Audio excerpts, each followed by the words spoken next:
the children of Israel were driven by famine into the land of Egypt, where they prospered and grew. The Pharaoh of Egypt, fearing their numbers, bonded them into slavery, yet still they multiplied. So he ordered the killing of their newborn sons. Now one of these was saved from death, and by good chance was brought up a prince of Egypt. His name was Moses. Prince Moses, in righteous anger, killed a brutal Egyptian officer, and lest he be punished for his deed, he fled into the desert. He came at last to the camp of Jethro, whose daughter Zipporah he married, and there in exile he lived the lowly life of a shepherd. Now one day the voice of God spoke to him out of a burning bush, ordering him to return to Egypt and persuade the Pharaoh to set free his people. The Pharaoh would not heed his words. Then he heard the voice of God again, promising that the power of the All-High would be imparted unto him, and that the Pharaoh would be forced to relent.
Zeba,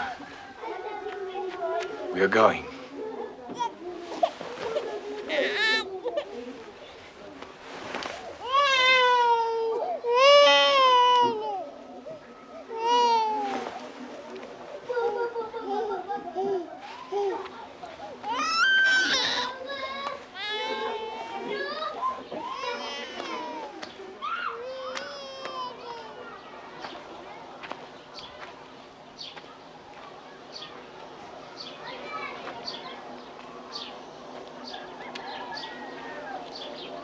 Shall we go?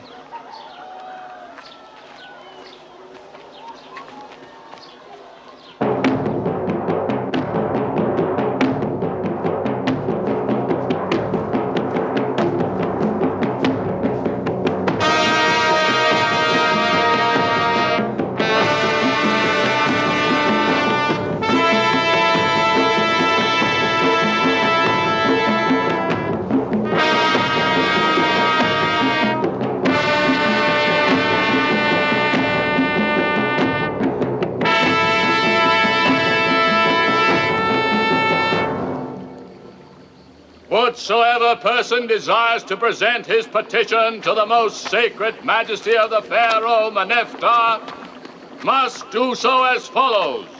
He must step into the sacred waters and thus be purified. Thus purified, he may proceed to the royal shore.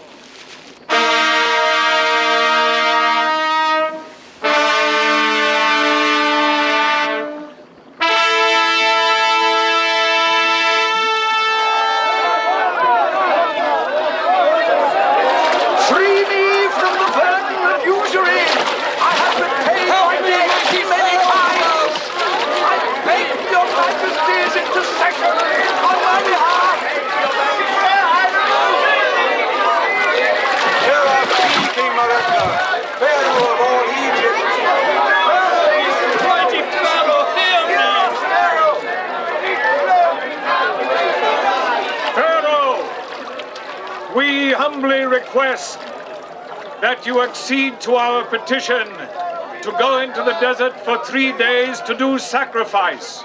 This is the express commandment of our Lord God, who otherwise will show his displeasure in many ways. For the Lord God of the Israelites is a jealous God, who otherwise will strike in punishment, who otherwise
Clever, Cousin Moses. Very clever magic. But no more magic than what my own magicians can do. The inexplicability of these phenomena must doubtless be attributed to their presumably supernatural origin. No, that would be, my lords, a somewhat unscientific approach. Approach by way of reality, by way of observation and analysis, and never by way of theory. It is blood, then, not mud. But whose blood? That is not to the purpose. The substance behaved like blood, smelt like it, tasted like it. Whose blood? That's not a question for the physical investigator. Yet the consequences would be the same if it were mud, not blood? Yes, there are records of mud pollution of the Nile, followed by an immediate exodus of creatures that live and breed in clear water. Swarms of frogs and gnats. Inevitable. We may expect flies, possibly locusts, a marine of cattle, all stemming from the pollution by whatever cause of water.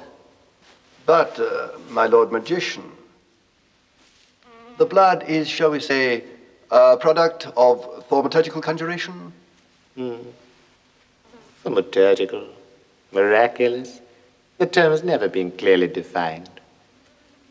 You know, we have to remember that this perverse and affecting Moses is by upbringing and education an Egyptian. He has had access to obscure magical lore, which in this age of stability and power has never had to be invoked against enemies. To talk, as some do, of the magical potency of a new god, a god of an enslaved people, moreover, is, to say the least, premature.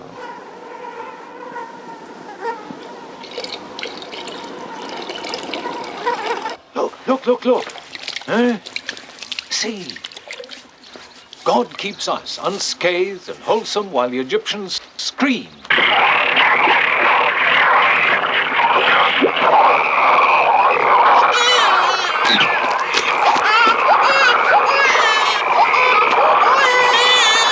How do you explain that the Israelites remain totally immune from these nuisances? The reason may be geographical.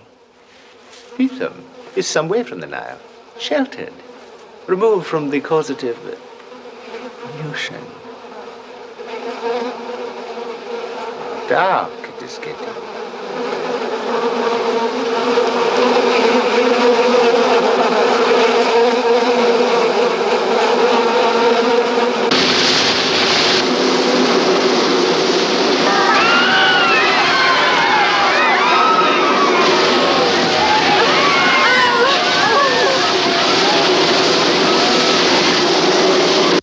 Your own eyes. The signs are before you. How can you still have any doubts? Oh, it's hard to take in, I know. We are a weak people, enslaved, indolent, hopeless. But the God of the universe has chosen us. Chosen for what? For the working out of his divine purpose on earth, so it seems. And what we must do now is to prepare for the day of leaving our bondage. But this bondage is the only thing that we have. We are old, and it is hard to face the new It is life. a hard God. We must learn to think of ourselves as a people. Many of us will be discarded on the way, worn out, useless. We who start this journey may not be those that finish it, but we're all one. And the dead and the yet unborn all share in this common purpose, this common goal. I don't like this talk, Aaron.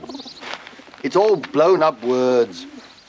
We're too old for this talk of common whatever it is, purposes and goals and endless journeys. How can you speak like this when the Lord has shown himself on our behalf? Does this mean nothing? It means that we are the chosen people.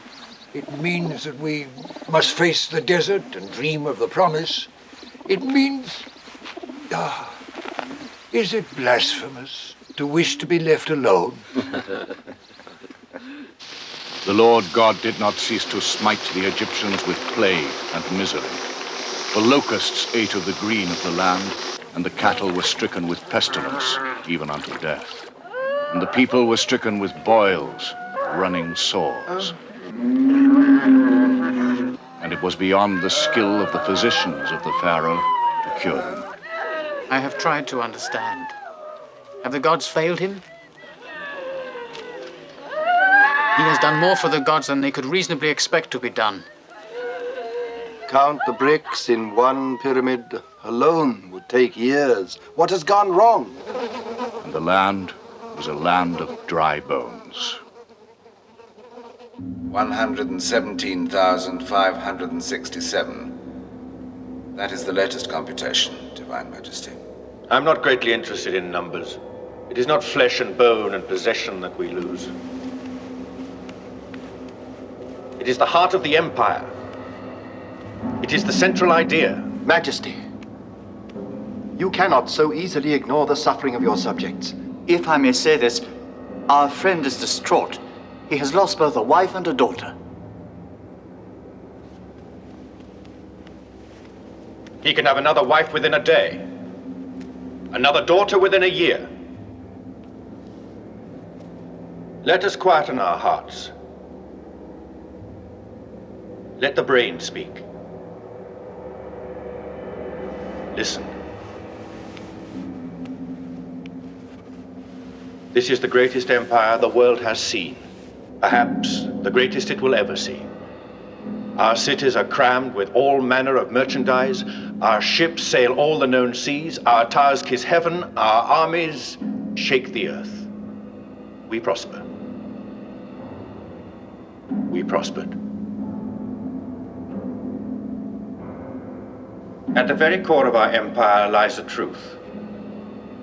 Or shall I say, a belief that has long been taken for truth.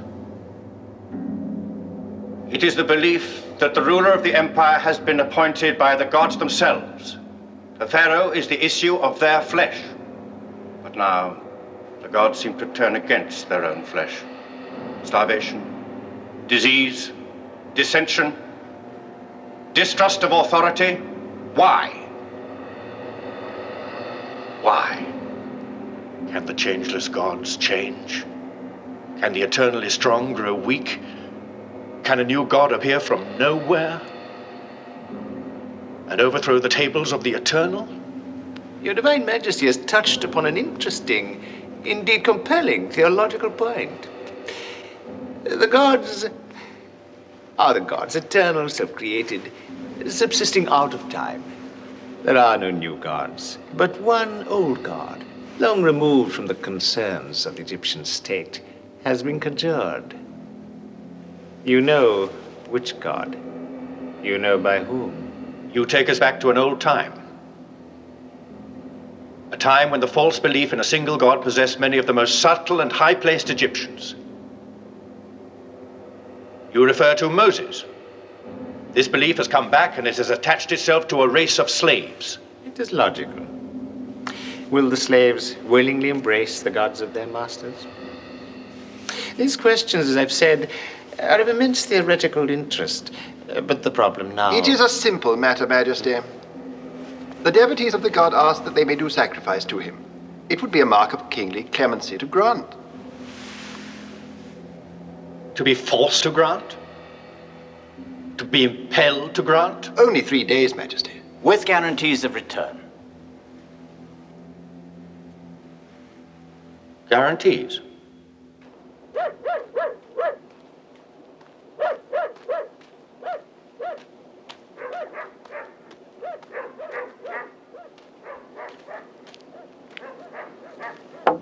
Open! Open! I know there is someone in there. Open.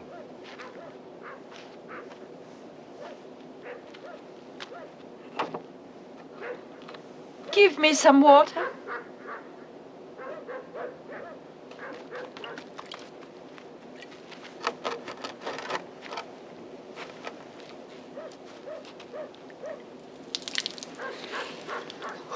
More.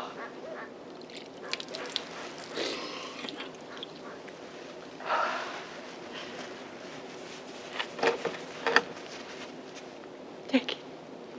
Take it. Go from Egypt. We are all dying. Go.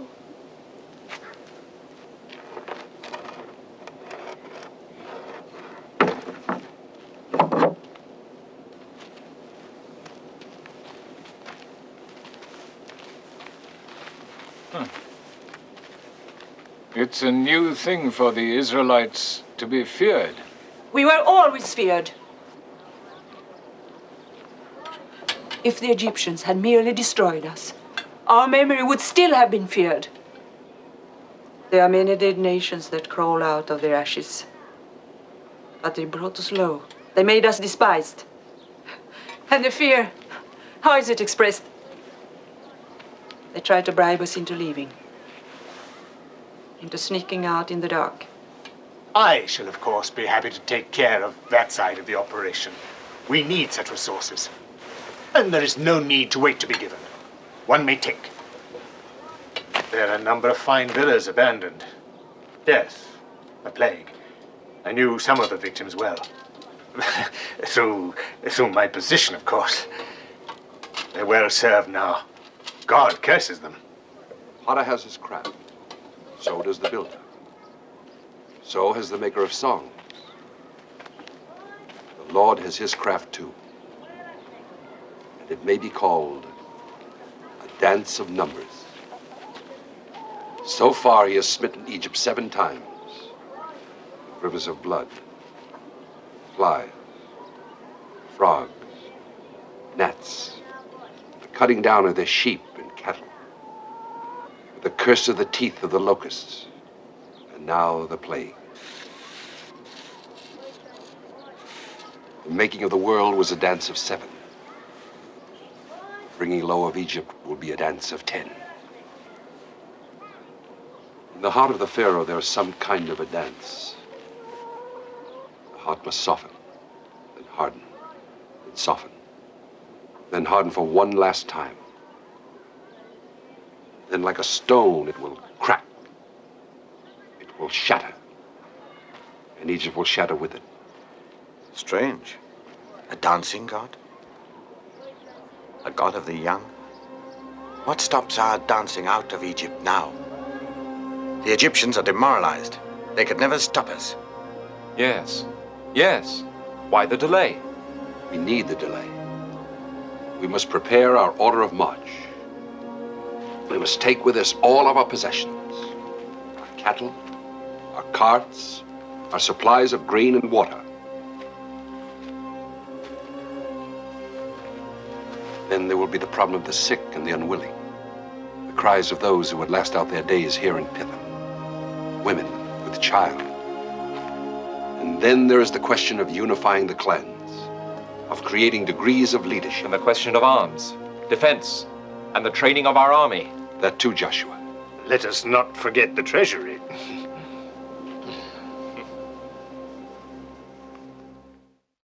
Gods of justice, drive out the unjust God. Remove the curse laid on thy people. Restore us to health. Thou art all-powerful. Thou art all-merciful. Gods be merciful. Gods be merciful.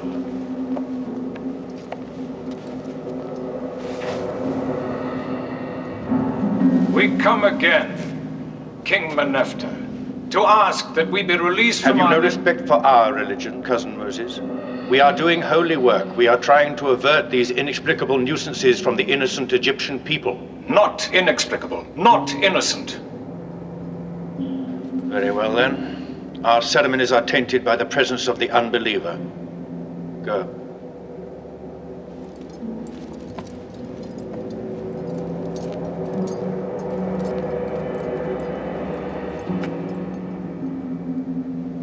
Do we have an answer, sir? May we take an answer back to our people? Are you pleased with your power, cousin? Does it satisfy you to have impaired, even destroyed, this great flower of order? Do you want me to bow down to a god who is the enemy of the state? Without the state, we are nothing, any of us. Order, beauty, majesty, the unbroken chain of rule. To destroy the state is to betray us to those windy voices out there in the desert. Do you want to see Egypt become broken stone? Lizards sunning themselves on broken stone? You cannot maintain order on... Ah! You have recovered your voice. On slavery. What slavery? Any slavery? or the slavery of your people.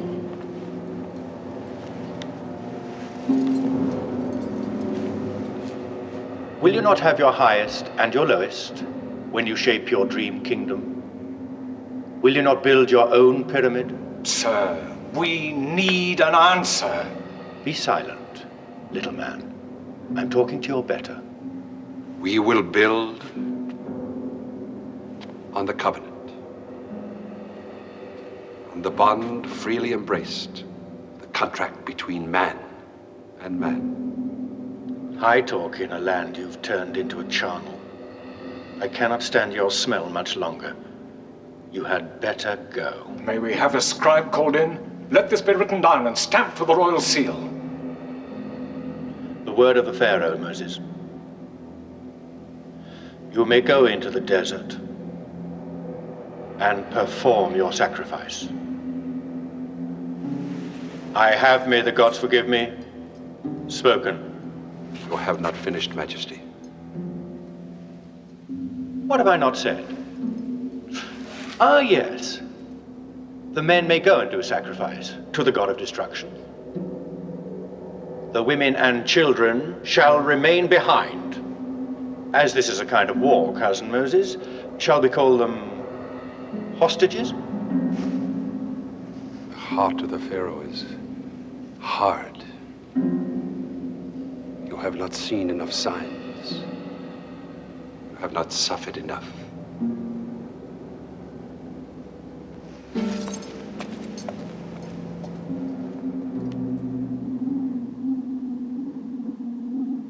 And the Lord said unto Moses, Take up a handful of the dust of the earth, and hurl it into the sky.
Why is my horse dying? Oh.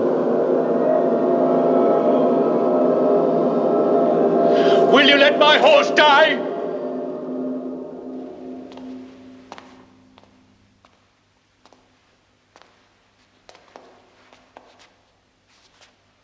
The orders are that you leave Egypt and go into the desert, there to conduct your sacrifice. And the women and children? The women and children are to go with you. You expect something more. There is nothing more in my instructions. Nevertheless, we will wait. Look, here it is written clear. Why can you not go? Why can they not go?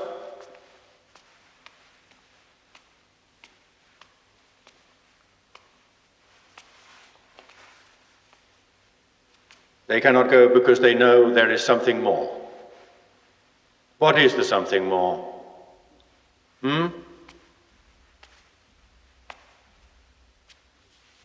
You, Aaron, his voice, what is it?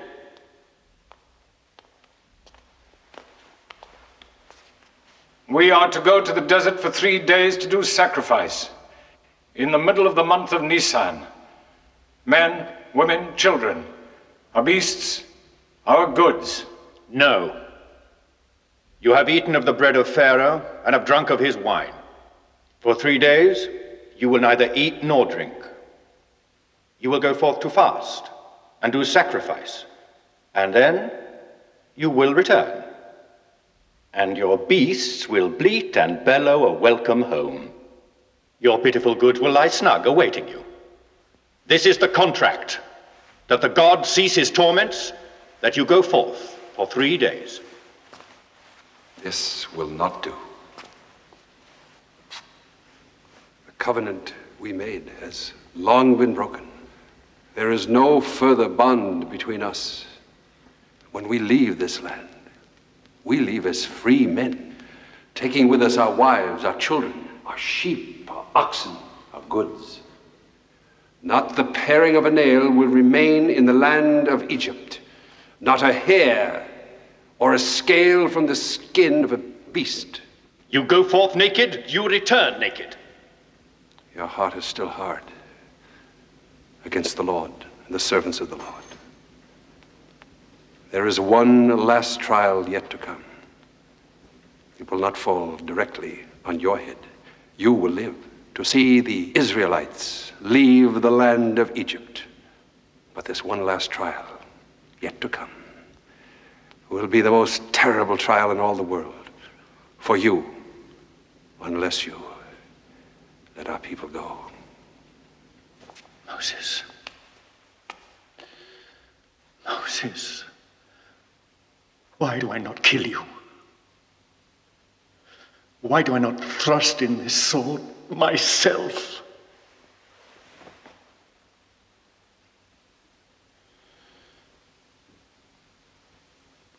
The orders stand. Go now. I wish never to see your face again. So be it.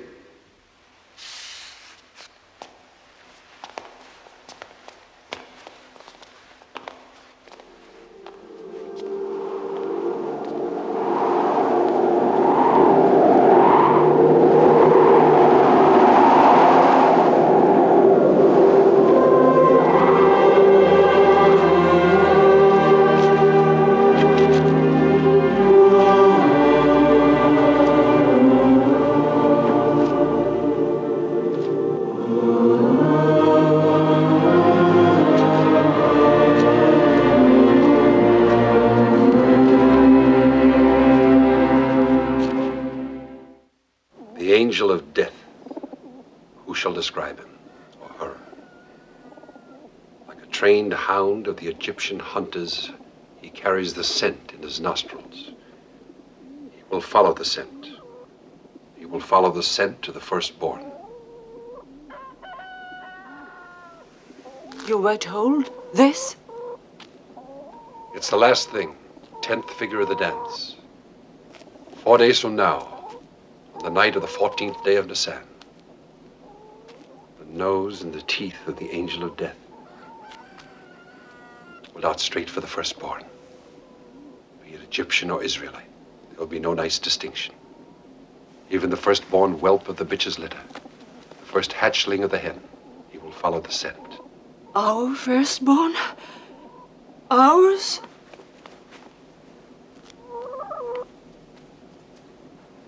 Don't be afraid. We have a secret. We shall put him off the scent. With your loins girded, your sandals on your feet, and your staff in your hand. So says the Lord, for the time is with us. And you shall eat the flesh of the lamb, roasted and in haste. And the bread you eat with it shall be unleavened bread, for it must be a bread of haste, with no time for the leavening. And you shall season your meat with bitter herbs, that the bitterness of the exile shall be in your mouths at the very door of the Exodus.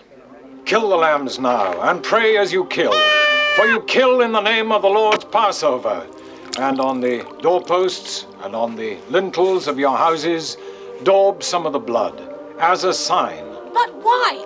As a sign, he said. A sign of what? Just a sign. It's a good game. It shall be called Passover. For tomorrow we pass over from death to life. And this strange supper tonight is a ceremony to remind us who we are and what we are. And we shall eat the lamb. It will be as an offering to the Lord, who will lead us in this passing over from death to life.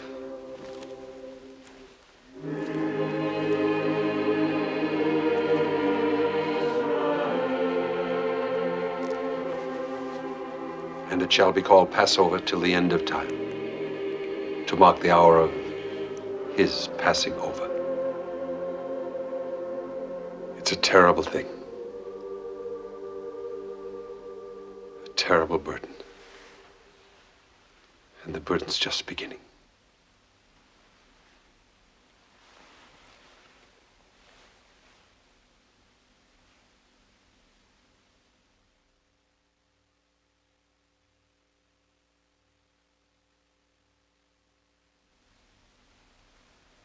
The silence strikes. It is like a new noise.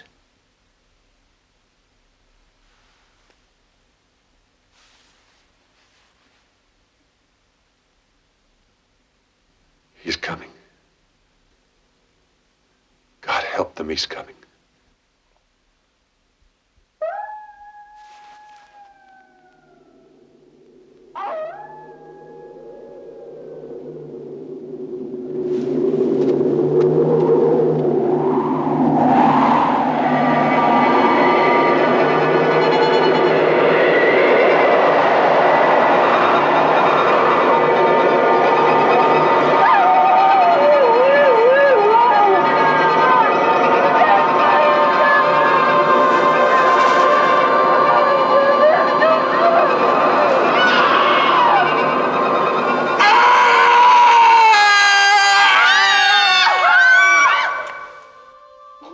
The safety of the house and all within it. May the first nameless, who guards the doors of the eyes, be doubly watchful. May the second nameless, who sits in the doorways of the ears, be aware of the rustling and breathing of the maligned intruder. See him smile? May the third nameless, who lives suspended in the air of the nostrils, No evil threatens him. smell out the evil of him who approaches. He is happy. The intent of evil. My precious. The dark, the beneficent. The vapors of the night, like the balm. No harm shall come to him, no. The sun comes again. For he is my precious. The world is living. The sun blesses. Be quiet! What was that? A servant. The firstborn of a servant.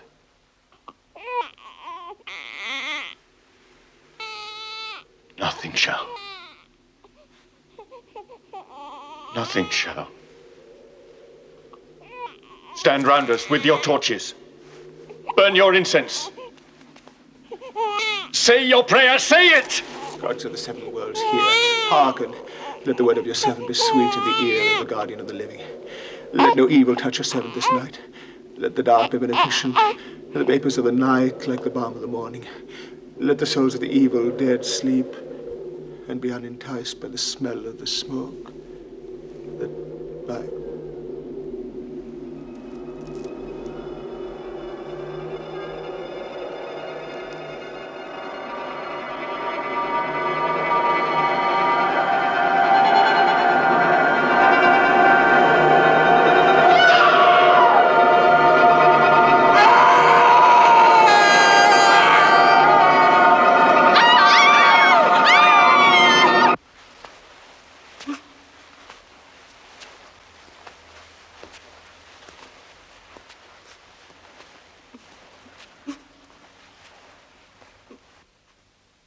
What do I do now?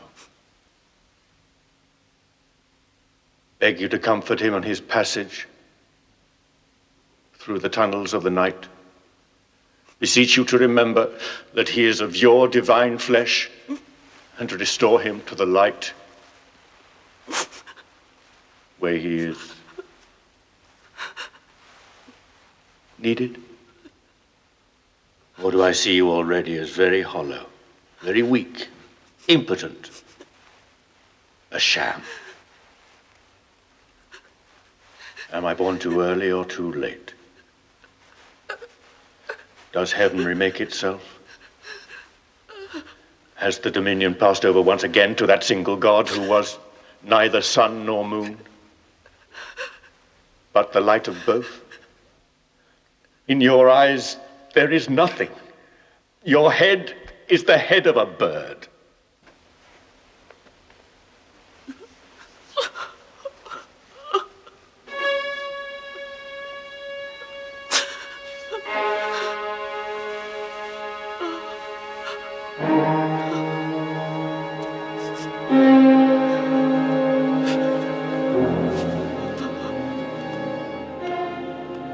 Rise up. Go forth from among my people, both you and the people of Israel, and go. Serve the Lord, as you have said. Take your flocks and your herds, and bless your freedom. Be gone!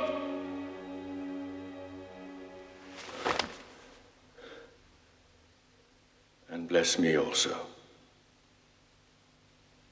Me also.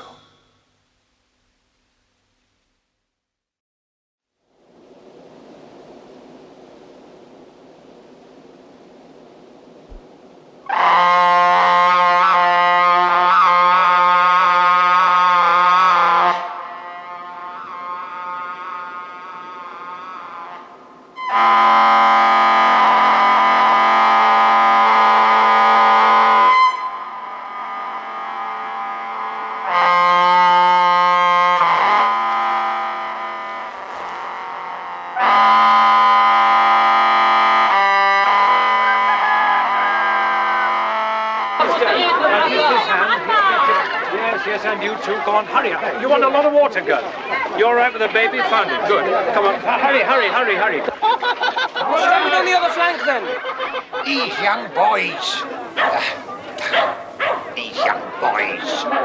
The house of Judah! Tribe of Levi! Stop to move the Bethlehem sheep! To the east! To the east! To the east! The promised land!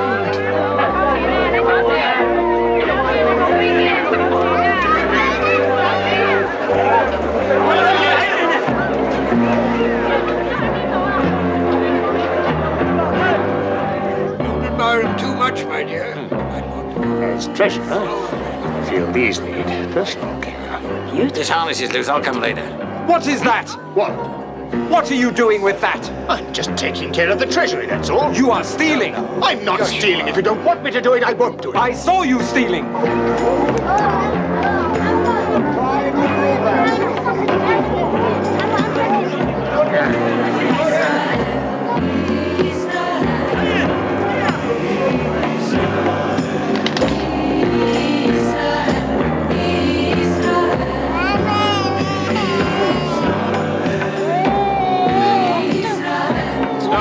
All of you, get your men and help the poor people going up the bank.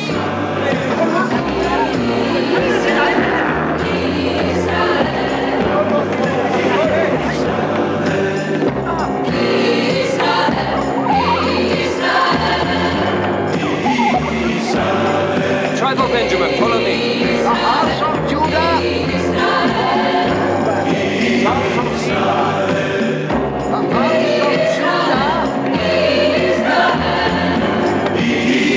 Israel.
quiet, isn't he?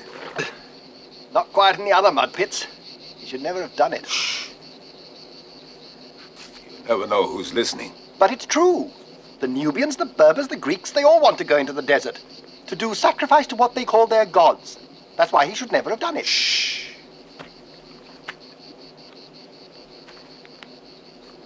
Of course, it could all have been a coincidence. The plague, I mean. The flies, the locusts, and so on. And I don't believe that about the blood. The river, you mean? Yes. But it was blood. Oh. Did you smell it? Taste it and see it congeal? Well, no, but my brother-in-law saw it. Yeah. And he said it was as red as any blood he'd ever seen in a slaughterhouse. Yeah. It was all against nature. It was as if nature had gone wrong. And then these... They took advantage of it. They didn't cause it, oh no. But they pretended they did. Huh. Cunning. And their not being here is against nature, too. What do you mean? It's against nature not to have slaves. I mean, how do you get things done without slaves? You've got to have slaves. It stands to reason.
Cloud before us, God's sign that he's with us. God works through everything. He works through the smoke and the rain and the dust of the desert. He works through that pillar of cloud. All we have to do is follow him. Follow? Where to? To the promised land. Where else? I hope you know where it is. The shock to the people has naturally been profound. It is manifested in a slow, numbing illness of doubt. The whole concept of the monarchy is inevitably in jeopardy, since there seems, in the eyes of the common people, to have been a withdrawal of divine power. The riots have been contained, Divine Majesty. There has been bloodshed. A little, not much. Yes. And of course, the great evil has already turned into a vague dream. Except among the bereaved. Wounds heal. Anger does not heal, nor hatred. What is to be done? The Pharaoh, out of his divine clemency, granted the request of the Israelite workforce that they be permitted to sacrifice to their God in the desert. The period of leave requested was 3 days. How many days have they been out of Egypt? 5, Your Divine Majesty. So, we bring them back. Nothing could be simpler.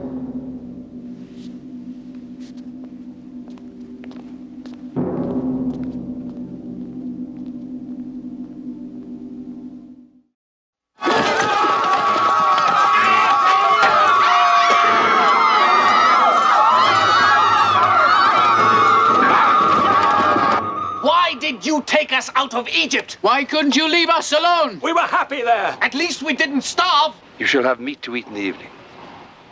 And in the morning, bread to the full.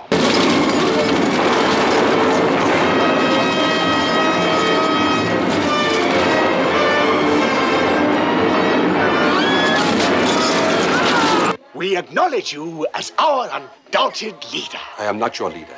The Lord is your leader. I am only his servant. Never forget the Lord. A miracle, I suppose, is something you need, happening when you need it. Promise freedom, promise land, promise milk and honey, We can do without the milk and honey. It's there.